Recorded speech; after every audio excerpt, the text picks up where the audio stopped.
It's hard to use modern technology to make art without the art saying something about that same technology and how it affects us all. Austria's Ars Electronica is an annual festival showcasing cyber art, creativity inspired by our high-tech times.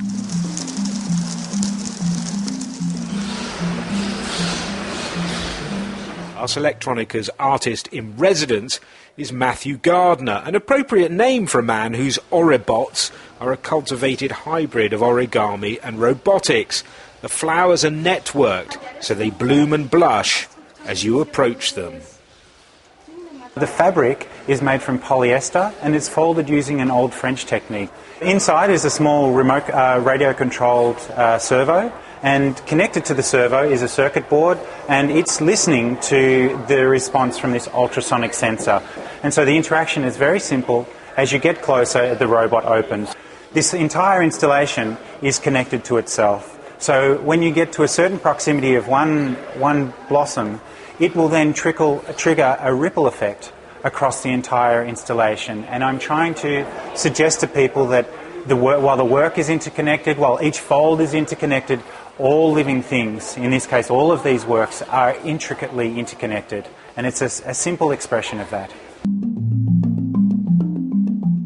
But we're not just connected to the Orobot's pleated floral network. The Nine Eyes of Google is a photo essay by John Raffman that shows some of the beautiful accidents on Google Street View.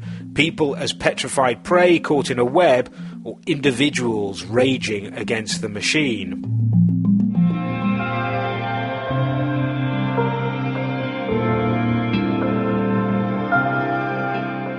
And there was another street view at Ars Electronica. Take a look at this.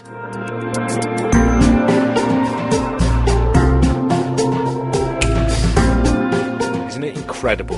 Whatever your eyes tell you, Sam O'Hare's The Sandpit is not a model of New York City. It's the real thing. Shot using a technique called tilt-shift photography, or manipulated with some post-production wizardry. The music's by Human.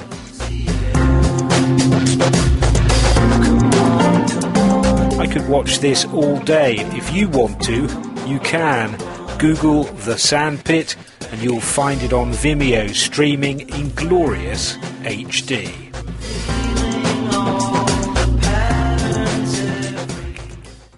Modern materials and technology allow artists to do incredibly engaging, weird and wonderful things in the name of self-expression. The problem is there's another side to all this. There are many who believe that the accumulation of crises, social, environmental, financial, that we're currently going through are the fault of our throwaway consumer culture, a culture that is drowning and in dire need of repair.